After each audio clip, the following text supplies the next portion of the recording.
बातमी शेतकऱ्यांची चिंता वाढवणारी आहे, कारण नंदुरबार जिल्ह्यातल्या ठाणेपाडा आणि गंगापूर परिसरामध्ये गारपिटीसह तुफान असा पाऊस झालेला आहे। अचानक आलेल्या या पावसानं शेतपिकांचं प्रचंड मोठं नुकसान केलेलं आहे। शेतकऱ्यांनी लागवड केलेले कांदा पीक तर भुईसपाट झालेलं आहे। मका पिकाचंही प्रचंड मोठं नुकसान झालं आहे। वादळी वाऱ्यामुळे अनेक घरांचीही पडझड झालेली आहे, काही घरांचे पत्रेही उडालेले आहेत।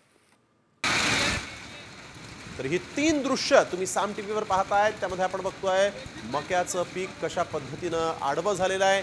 नंदुरबारमध्ये गारपीट झाली आणि आपण बघतोय की या गारपिटीनं देखील पिकांचं नुकसान केलेलं आहे, तर कांद्याचं पीक पुरतं भुईसपाट झालं आहे।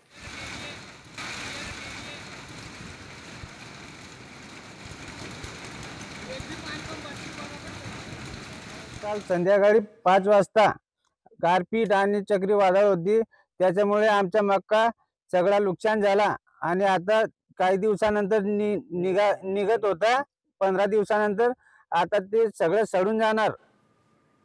तर अकोल्यात अवकाळी पावसाचा तडाखा बसलेला आहे। वादळी वाऱ्यामुळे केळीच्या बागाही उद्ध्वस्त झाल्या आहेत। शेतकऱ्यांचं जवळपास एकरी 35 ते 40% इतकं नुकसान झालंय। कांदा उत्पादकांनाही मोठा फटका बसलाय। काढणी करून कापण्यासाठी ठेवलेला कांदा पावसात भिजलेला आहे। पपई आंबा गळून पडलाय, तर गव्हाचं पीक आडवं झालंय। नुकसानग्रस्त शेतकऱ्यांनी पंचनामे करून भरपाई देण्याची मागणी केलेली आहे।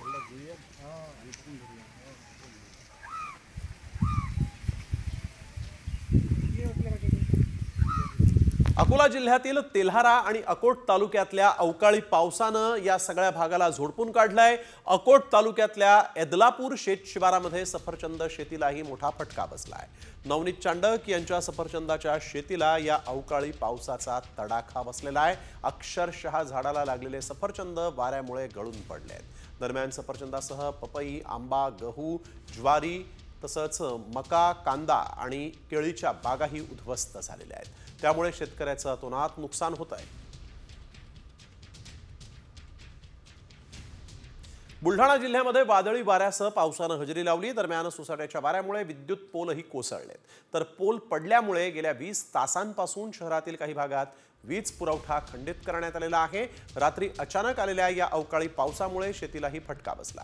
मका पिकासह गहू, भाजीपाला आणि कांद्याचं नुकसान झालेलं आहे।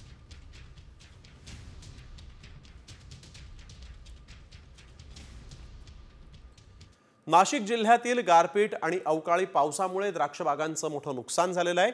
मांडसांगवी गावामध्ये बागांमध्ये द्राक्षांचे घड गळून पडलेले आहेत, त्यामुळे व्यापाऱ्यांनी आता खरेदीच थांबवली आहे। कवडीमोल भावात द्राक्ष विकण्याची वेळ शेतकऱ्यांवर आलेली आहे। बाजारात सध्या द्राक्षाला 65 ते 70 रुपयांचा भाव मिळत होता, मात्र अवकाळी आणि गारपिटीमुळे द्राक्षाची गुणवत्ता ढासळलेली आहे। परिणामी दरावर मोठा परिणाम होणार आहे। 10 ते 15 मिनिटं फुल एकदम गाराचा पाऊस झाला होता, तर नव्हतं झालं। इतका पाऊस झाला का म्हणजे इजाचा कडकडाट खूप होता जोरजोरात आणि फुल पाऊस झाला आणि आता इथे 10 ते 12 लाखाची नुकसान झाली।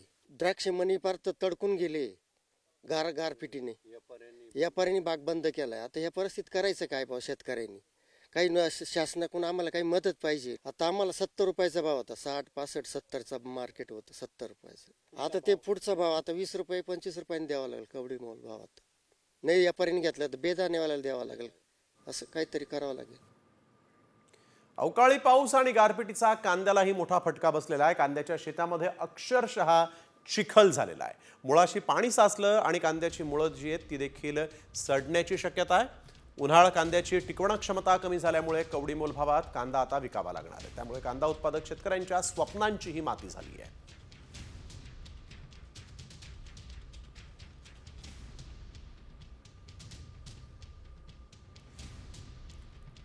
तर नाशकातील बागलाणच्या मोसम खोऱ्यामध्ये संध्याकाळी वादळी वाऱ्यासह अवकाळी पाऊस आणि गारपीट झाली आणि या गारपिटीमुळे कांदा, डाळिंबासह अन्य पिकांचं मोठ्या प्रमाणावर नुकसान झालेलं आहे। तर आपण बघतोय नाशिकमध्ये गारपिटीनं कांदा, डाळिंबाचं कशा पद्धतीनं नुकसान केलेलं आहे। नाशकात गारपीट झालेली आहे आणि त्यामुळे पिकांना मोठा फटका बसल्याचं इथं दिसतंय।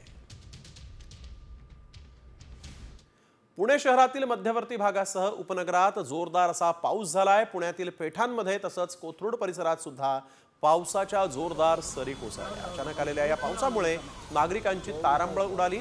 हवामान विभागाने आज पावसाचा इशारा दिला होता। मुसळधार पाऊस झालाय आणि पुणे शहराला या पावसानं झोडपून काढलंय.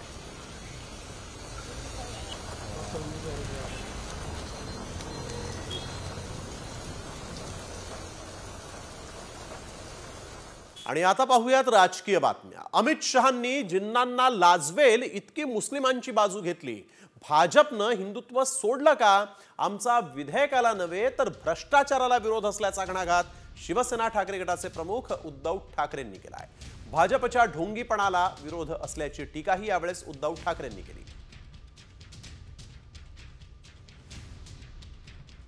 मला वाटतं देशाच्या इतिहासात पहिल्या प्रथम देशाच्या संसदेत मुस्लिम समाजाचा कळवळा आणणारी भाषणं ही म्हणजे अतिशयोक्ती करायची झाली तर जिनांनाही लाजवेल अशी मुसलमानांची बाजू घेणारी भाषणं ही खुद्द अमित शहापासून त्यांच्या सर्व मित्रपक्षांनी काल केलेली आहे. मग हे बिल नेमकं मुस्लिमांच्या विरोधात आहे का मुस्लिमांच्या बाजूने आहे? जर मुस्लिमांच्या बाजूने असेल तर त्याला विरोध करणारे आम्ही हे हिंदुत्व सोडणारे कसे?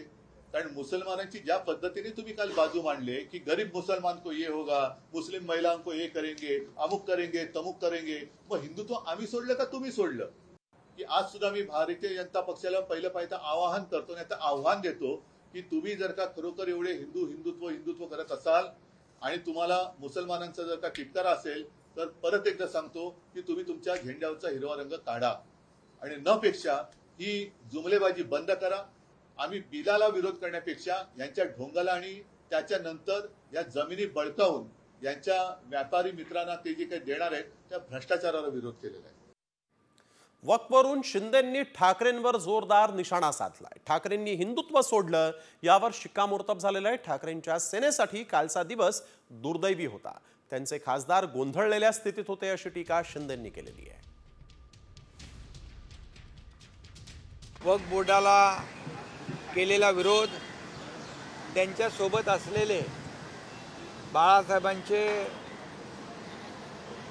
अजूनही ज्यांच्या मनात विचार आहेत त्या सहकाऱ्यांना देखील मान खाली घालण्यासारखं कृत्य काल झालं.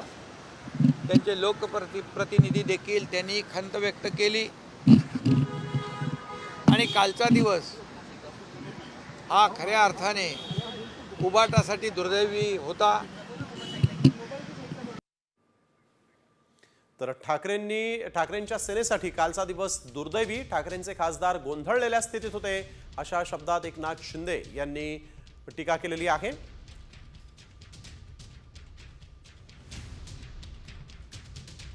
तर ऑपरेशन टायगरची पुन्हा एकदा चर्चा सुरू झाली. वक्फच्या विधेयकाविरोधात मतदान करावं लागल्यामुळे ठाकरे गटाच्या अनेक खासदारांना धक्का बसला असा दावा खासदार श्रीकांत शिंदेंनी केला. तर यामुळे ठाकरे गटाला खिंडार पडणार असल्यानं काही जण उद्या पक्षांतर करणार असल्याचा दावा भाजपचे प्रदेशाध्यक्ष चंद्रशेखर बावनकुळेंनी केला आहे.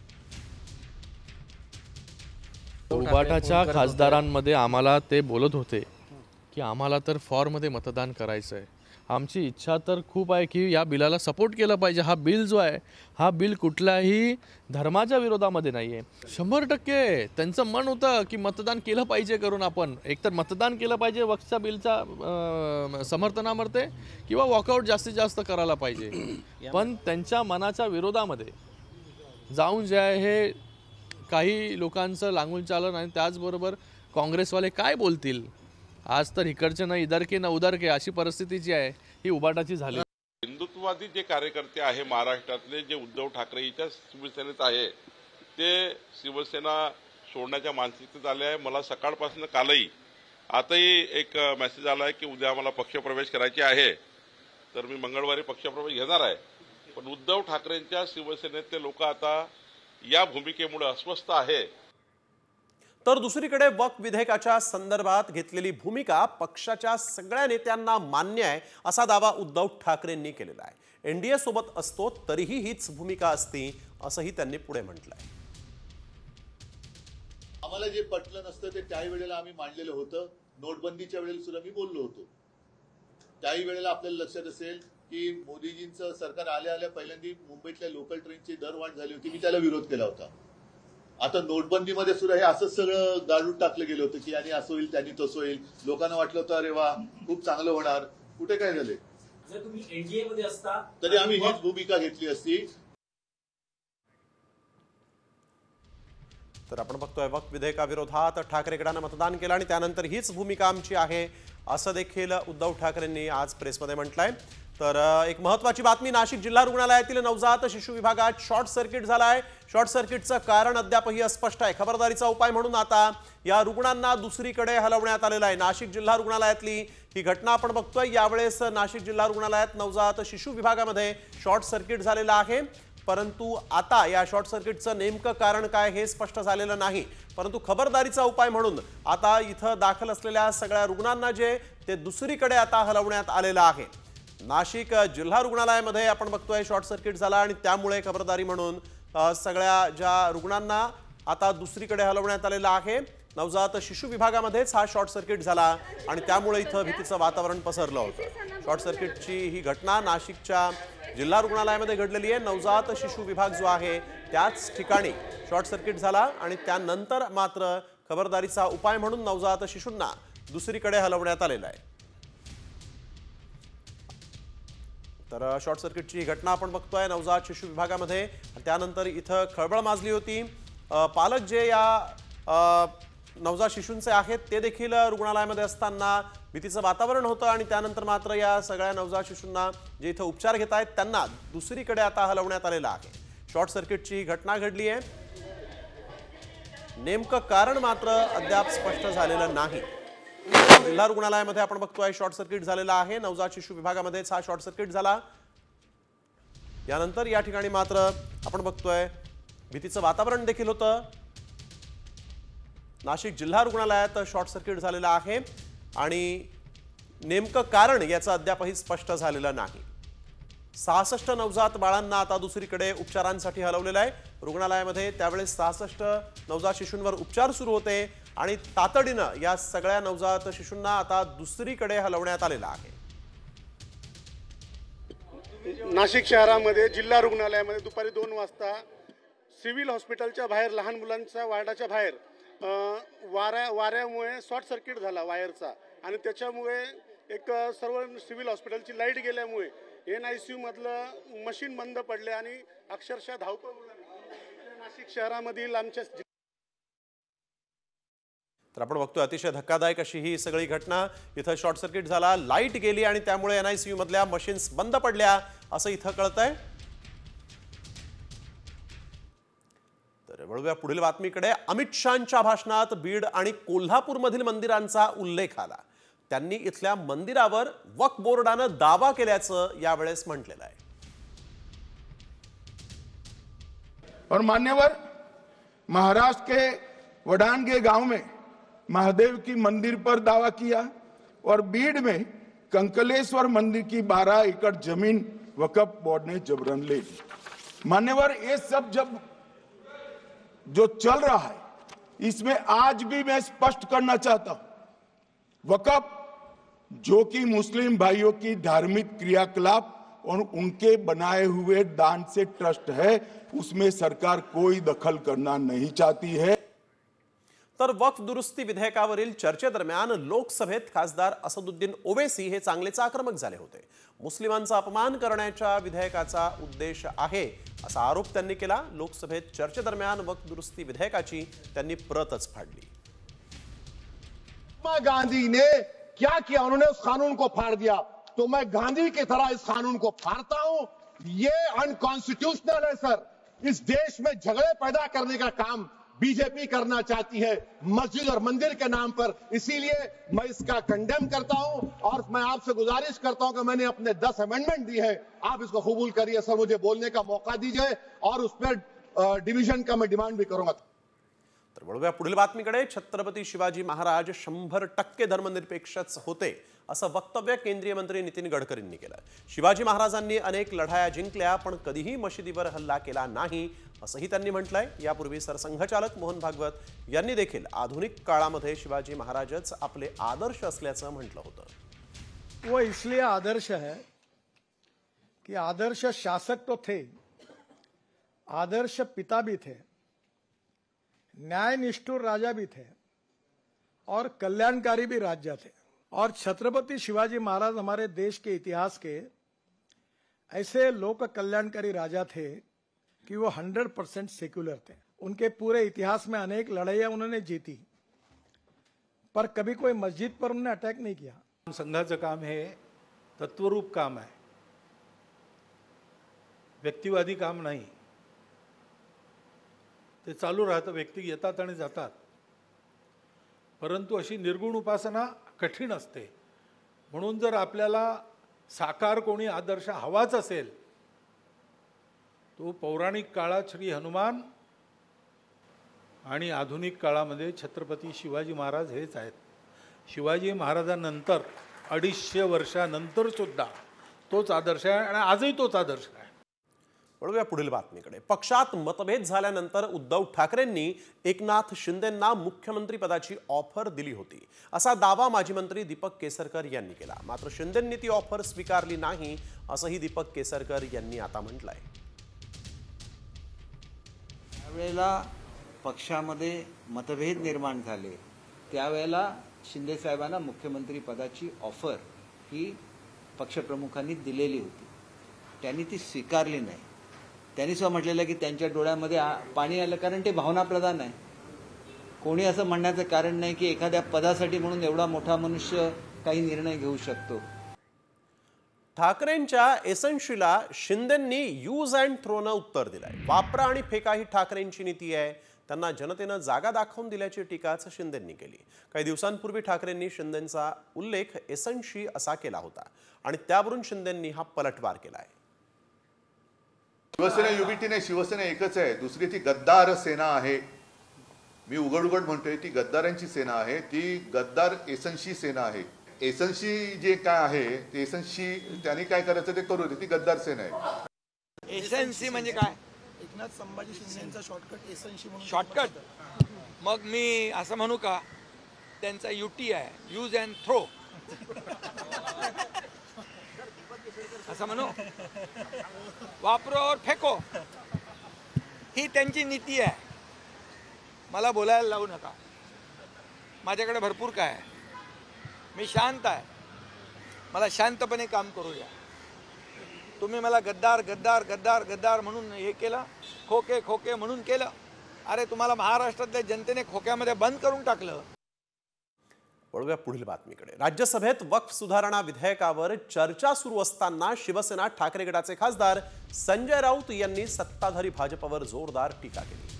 मुस्लिमांची इतकी काळजी तर पाकिस्तानच्या मोहम्मद अली जिनालाही नव्हती, जिनांचा आत्मा उठून तुमच्यात बसलाय का, अशी टीकाच संजय राऊतांनी केली आणि यानंतर सभागृहात एकच गोंधळ झाला। गरीब मुसलमानों के हित की बात आप कर रहे हो, आपको मुसलमानों की चिंता कब से होने लगी? ये आप ही लोग हैं मुसलमानों को चोर बोलते हो, आप ही लोग हैं मुसलमान आपकी जमीन छीन लेंगे, आपके गले का मंगलसूत्र खींच लेंगे, आपके गाय बैल उठाकर लेके जाएंगे। मुसलमानों के महाराष्ट्र में मुसलमानों के मटन के दुकान से आप मीट मत खरीद लीजिए, मुसलमान देशद्रोही है, टेररिस्ट है, बटेंगे तो कटेंगे। अभी आप लोग मुसलमानों की संपत्ति की चिंता कर रहे हो। मैं हिंदुत्व भी पढ़ा हूं और सब कुछ पढ़ा हूं, और आप अभी नए मुल्ला बन गए हो हिंदुत्व के। आप हमें मत सिखाइए, हमारा जन्म हिंदुत्व के काम के लिए हुआ है। आणि आता लाडक्या बहिणींसाठी एक मोठी बातमी आहे। लाडक्या बहिणींना 2100 रुपये देण्याबाबत सरकार सकारात्मक आहे, असं वक्तव्य विधान परिषदेच्या उपसभापती डॉक्टर नीलम गोऱ्हे यांनी केलं। लाडक्या बहिणींना लवकरात लवकर 2100 रुपये मिळतील असा विश्वासही त्यांनी व्यक्त केलेला आहे।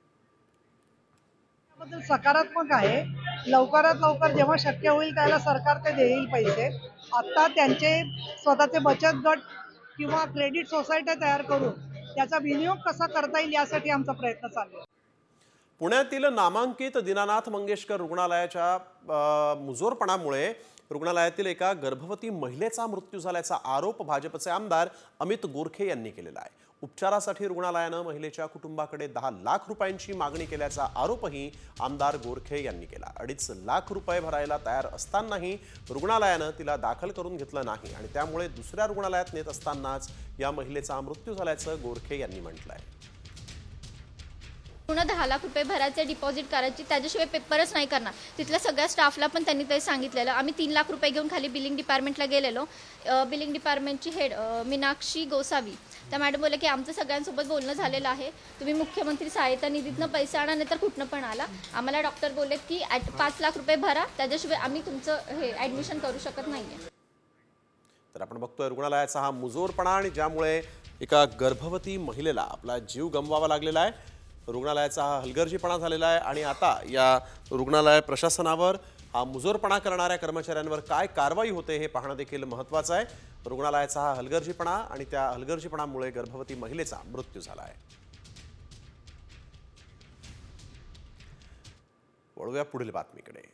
शिर्डीतील साईंचं मंदिर 24 तास खुलं राहणार आहे. होय, रामनवमीला साईबाबांचं 24 तास दर्शन घेता येणार आहे. रामनवमीच्या 3 दिवसांच्या उत्सवाची जय्यत तयारी करण्यात आलेली आहे. 3 लाखांपेक्षा जास्त भाविक साईंच्या समाधीचं दर्शन घेतील.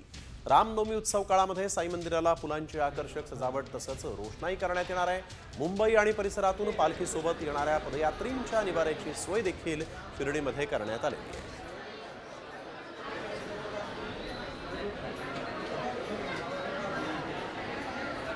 महाड MIDCतील पोलीस ॲडिशनल MIDC क्षेत्रामध्ये कंपनीला आग लागलेली आहे. नरिमन पॉइंट लिमिटेड कंपनीच्या प्लांटला ही आग लागल्याचं कळत आहे. ही आग मोठी असून कोणतीही जीवितहानी इथं झालेली नाही अशी ही प्राथमिक माहिती आहे. घटनास्थळी अग्निशमन दलाच्या 4 गाड्या पोहोचलेल्या आहेत. आग विझवण्याचे प्रयत्न युद्धपातळीवर सुरू आहेत. तरी ही आग ही अजूनही धुमसत असल्याचं इथं पाहायला मिळत आहे.